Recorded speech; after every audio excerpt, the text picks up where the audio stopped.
आज की वीडियो में हम लीनियर इक्वेशंस को सॉल्व करेंगे क्रैमर रूल से, मैट्रिक्स मेथड से।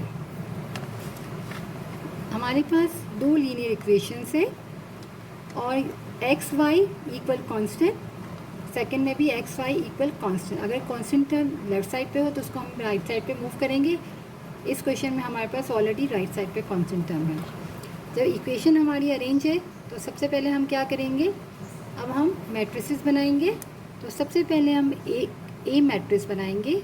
ए मैट्रिक्स जो होगा हमारा वेरिएबल वाली टर्म का होगा, जैसे कि एक्स वाई दो वेरिएबल्स है तो एक्स के और वाई के टर्म को हम ए मैट्रिक्स में लिखेंगे, यानी कि 3, 5, -2 और -2।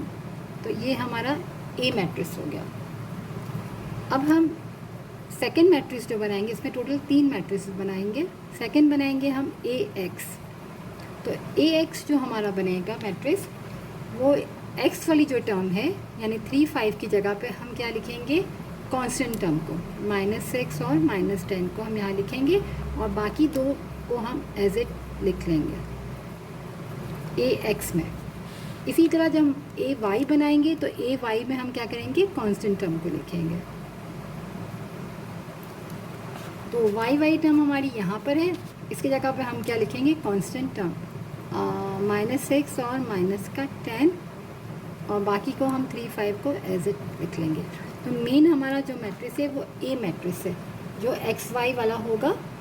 इसीलिए मैंने यहाँ स्टार्टिंग में बोला, अगर कांस्टेंट टर्म लेफ्ट साइड पे हो या इक्वेशन रेडी ना हो तो उसको हम क्या करेंगे, वेरिएबल वाली टर्म को यहाँ लिखेंगे और कांस्टेंट टर्म को हम राइट साइड पे लिखेंगे।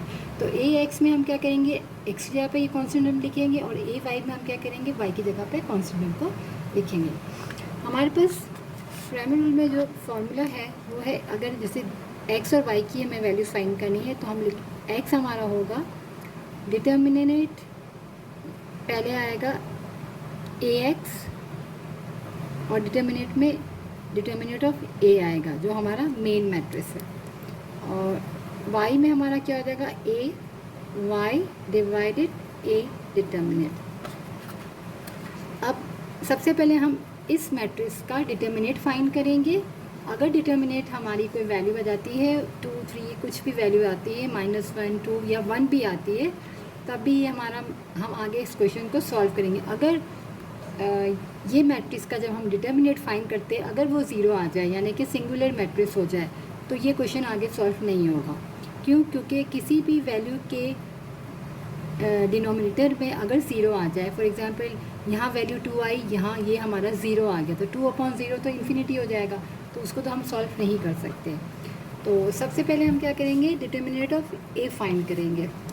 तो हमने ए मैट्रिक्स का डिटर्मिनेट फाइंड करना है, तो हम इसको मैट्रिक्स की फॉर्म में लिखेंगे, यानी स्ट्रेट लाइन कर देंगे मैट्रिक्स की जगह पे 3, 5, -2 और -2।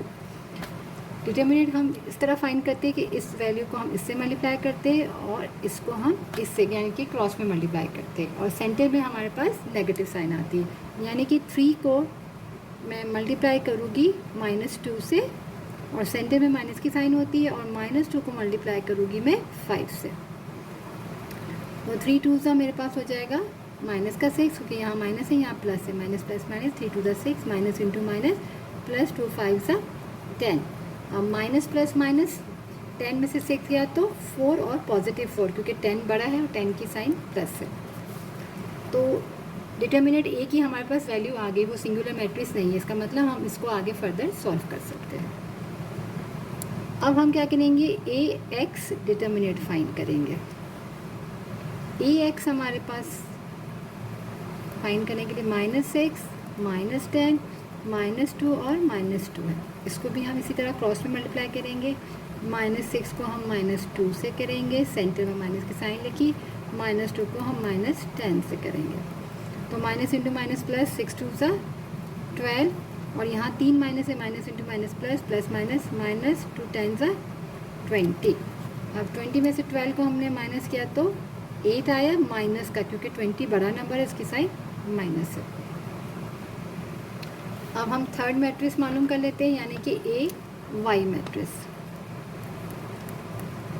तो हम इसका डिटर्मिनेट फाइंड करते हैं, हो जाएगा 3, 5, -6 और -10।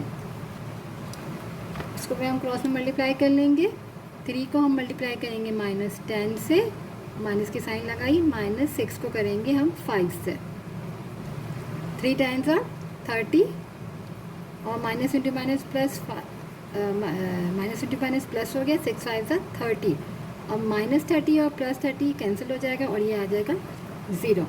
तो यहाँ पर कोई फ़र्क नहीं पड़ता है कि अगर AY या AX डिटर्मिनेंट हमारा 0 आता है, क्योंकि किसी भी यहाँ पर अगर 0 आ जाए और डिवाइड में कोई नंबर हो तो कोई फ़र्क नहीं पड़ता है, 0 अपॉन कोई भी नंबर होगा वो 0 कहलाता है।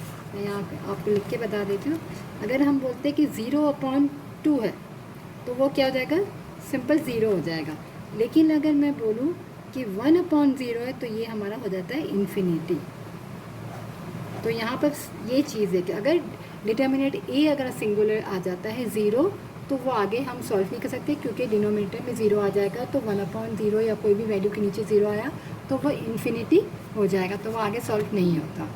लेकिन अगर हमारे पास AX या AY में से कोई भी 0 आता है तो कोई मसला नहीं है, क्योंकि 0 कोई भी वैल्यू वो 0 कहलाती है।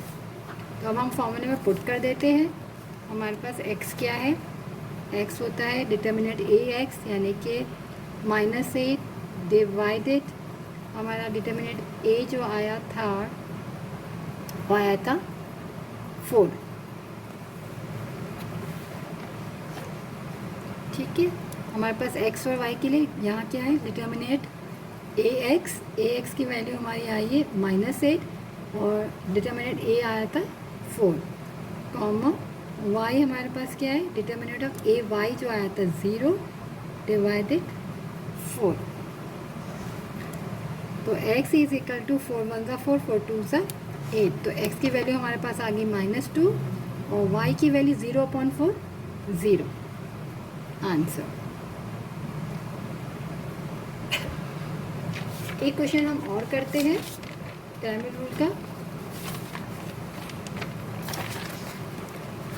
यहाँ पर भी इक्वेशन हमारी सेट है कि एक्स वाई और कांस्टेंट है। तो यहाँ भी हम 3 मैट्रिसेस बना लेते हैं। सबसे पहले हमने ए मैट्रिक्स बना लिया, तो हमारे पास है 3 -6 -2 और प्लस का 4। ये मेरे पास ए मैट्रिक्स आ गया। अब मैं ए एक्स मैट्रिक्स बना लूँगी। तो ए एक्स की जगह पे क्या है, इसकी जगह पे मैं 4 और 7 लिखूँगी, बाकी -2 और 4 को मैंने एज इट लिख लिया। अब ए वाई मैट्रिक्स लिखते हैं। ए वाई मैट्रिक्स में वाई की जगह पे हम कांस्टेंट टर्म लिख देंगे। 4 7 और 3 और -6 को हमने सेम लिख दिया। अब हम सबसे पहले ए का डिटर्मिनेंट फाइंड करेंगे।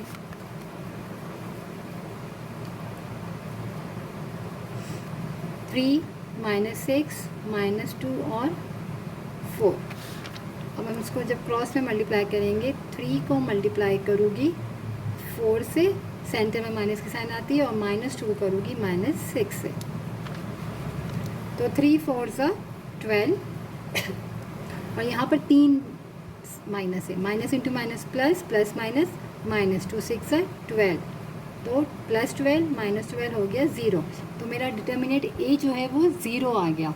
तो जब डिटर्मिनेंट ए 0 आ गया तो मैं इसको आगे सॉल्व नहीं कर सकती, क्योंकि हमारे पास फार्मूला क्या होता है, x is equal to determinant of A x divided determinant of A, और y क्या होएगा, A y determinant of A.